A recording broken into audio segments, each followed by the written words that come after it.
documents that are lined up by the committee in its request to carry out this National Assembly. And before I proceed further with my address, let me inform on behalf of the principal, on behalf of the presiding officers of both the Senate as well as the House of Representatives, that it is to consider the opinion and decision of leadership of the National Assembly comprised of both chambers as a bicameral legislature, that these investigative hearings will be done as a joint committee. In other words, today you are meeting members of the ad hoc committee from the Senate. Our colleague from the House of Representatives will join us henceforth based on the lead of the Senate to us by the right honorable Speaker. They will send their own representatives and we do everything together as a joint committee. I urge all parties to set aside the ongoing accusations and counter accusations as we embark on the journey towards uncovering the truth behind these matters of economic importance. This ad hoc committee was set up by the Senate out of genuine concern for the well-being of our nation. Accordingly, I want to assure you that we are all committed to conducting a thorough and impartial investigation across all areas outlined in the Senate resolution of 3rd July 2024. For ease of reference, the terms of reference include to examine the shipment and discharge standard test parameters adopted by the Nigerian Ministry and Downstream Regulatory Authority with a view to uncovering loopholes, if any, being exploited to get toxic cargoes into the country. 2. To determine the level of compliance of the NNPCL's direct sale, direct purchase arrangements in line with the provisions of the Petroleum Industry Act, including the extent of transparency and accountability in the scheme. 3. To be legislative sidelines on the activities of the Nigerian Ministry and Downstream Petroleum Regulatory Authority, including payments made to transporters in the last 10 years. Also, to inquire from the NNPCL the state and or status of 22 depots built by the former NNPC to eliminate the whole distribution of petroleum products.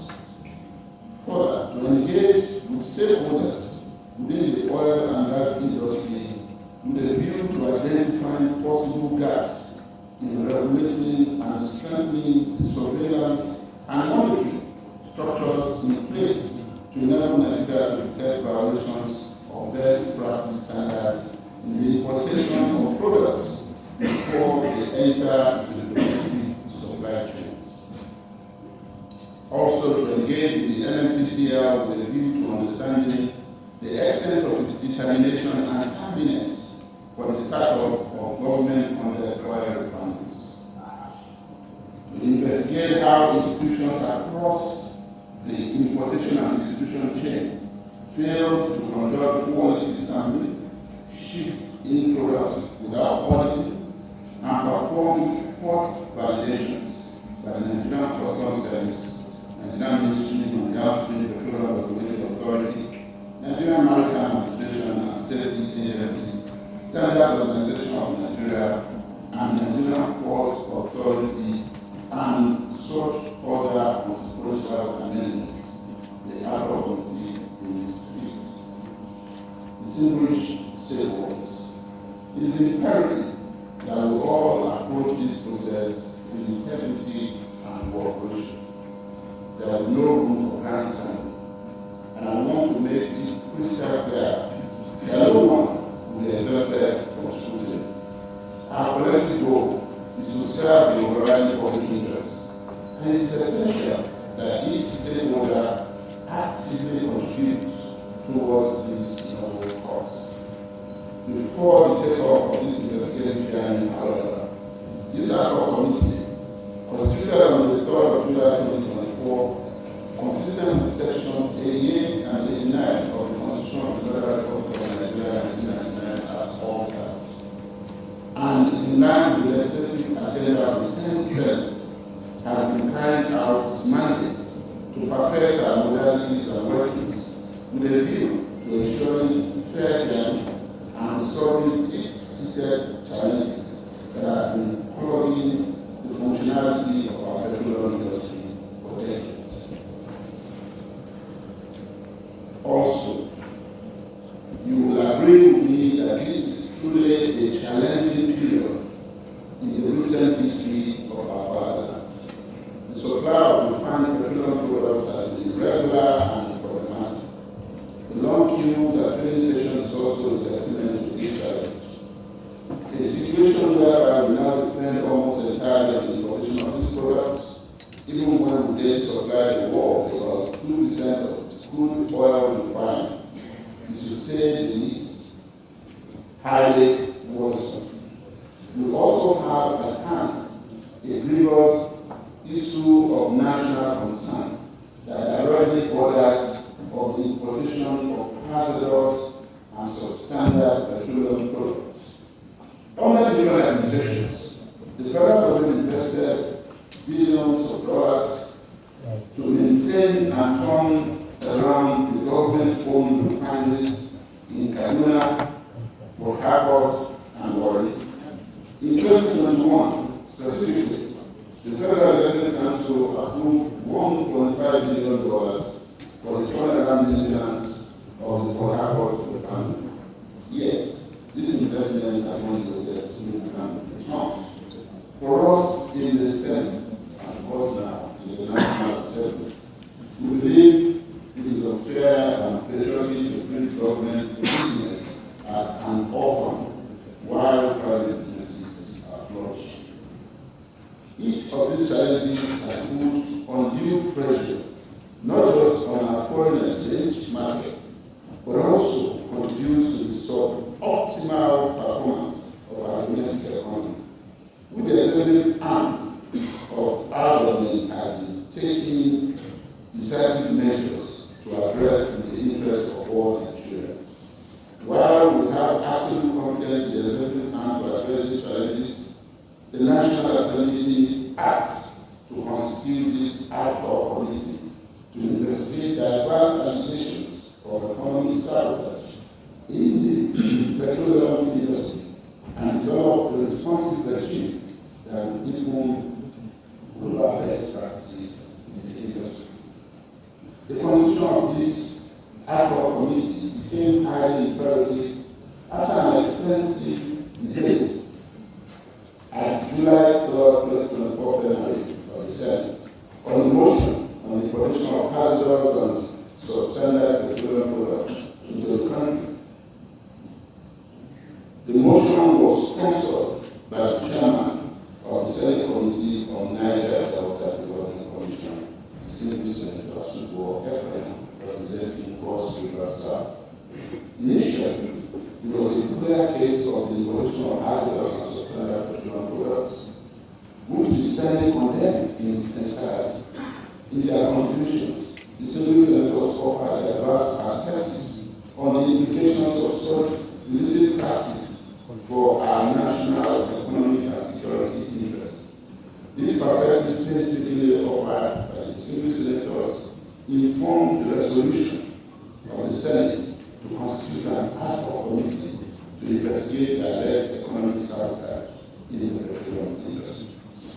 It is pertinent to note that in the course of interactions with the identified stakeholders, this committee will visit any of their facilities that it deems necessary, especially state-owned refineries, to ascertain their status, considering the good funds already invested in their various underground maintenance without any meaningful results. The committee, alongside all Nigerians, is particularly interested in understanding why local refineries are not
submit memoranda before the public hearings that are slated to hold from September 10 to 12, 2024. This session will enable us to engage directly with key actors in the petroleum industry and unravel those behind the illicit practice of importing hazardous and substandard petroleum products into the country, contrary to established protocols and standards. After the public hearing, the committee will go into closed sessions, during which we will consider all the submissions from key actors and critical stakeholders. Respected stakeholders, why did the National Assembly resolve to carry out this investigation? Would this investigative hearing end up like the previous ones?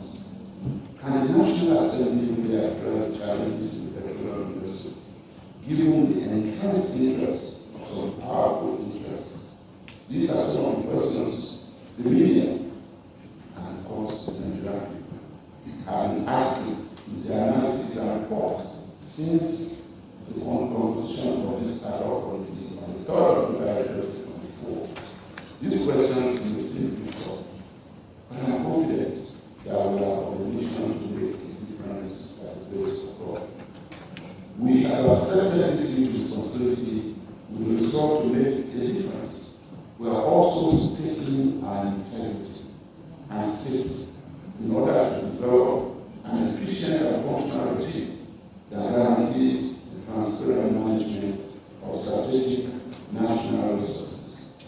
And there are serious investors to our petroleum industry and create more opportunities for our people at home and abroad. Why am I here?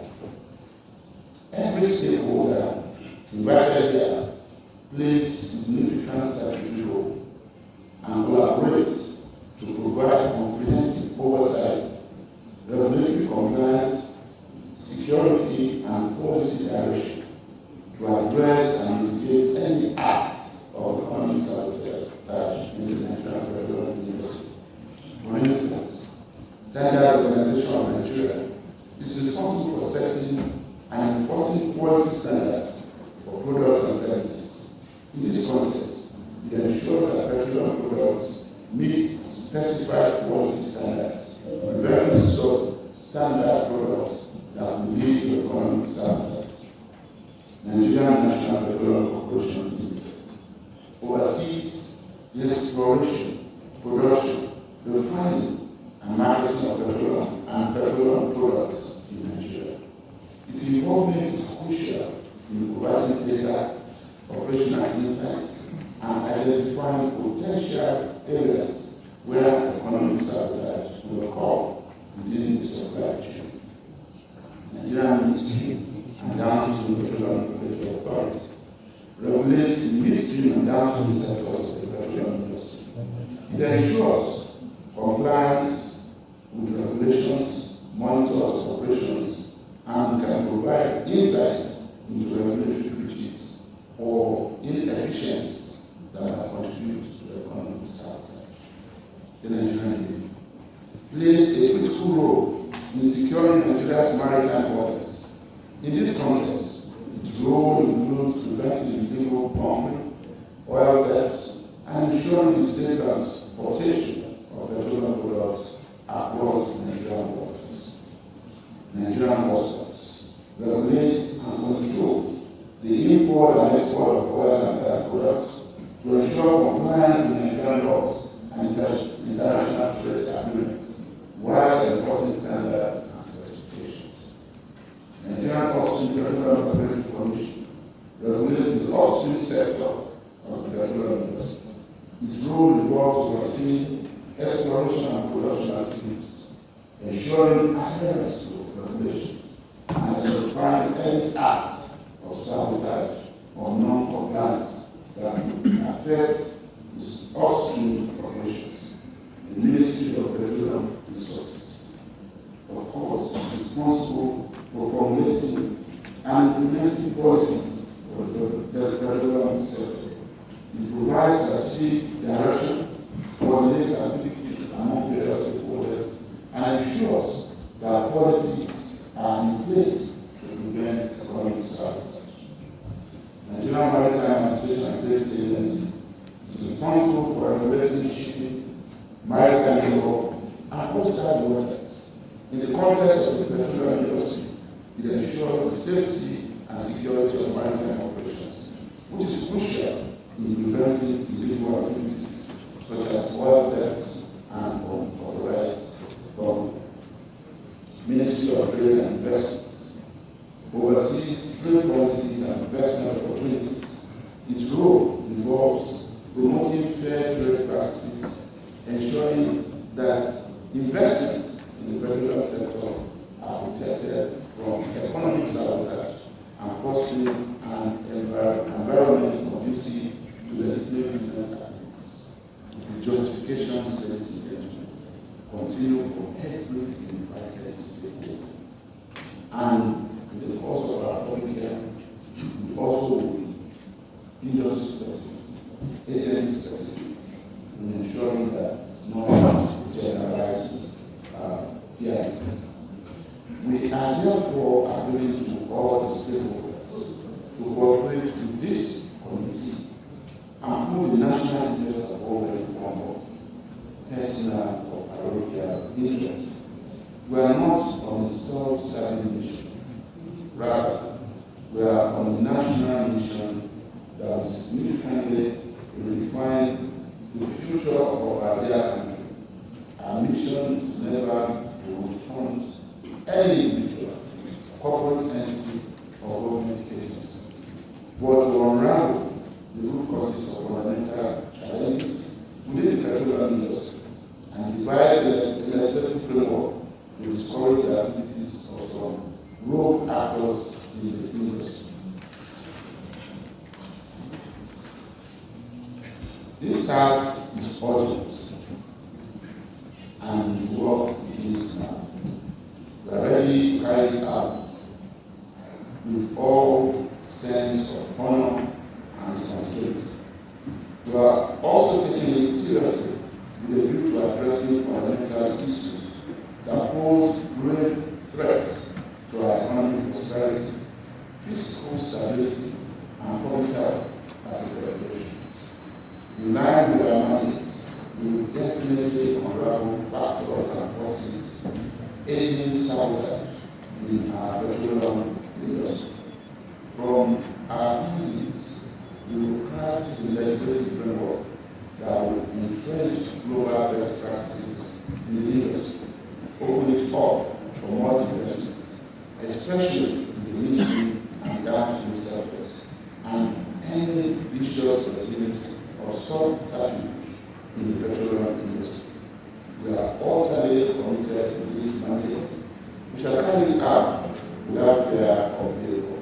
We shall be equitable, fair, responsible, and just to all parties, with a view to promoting and protecting the strategic national interests of our fatherland. Together,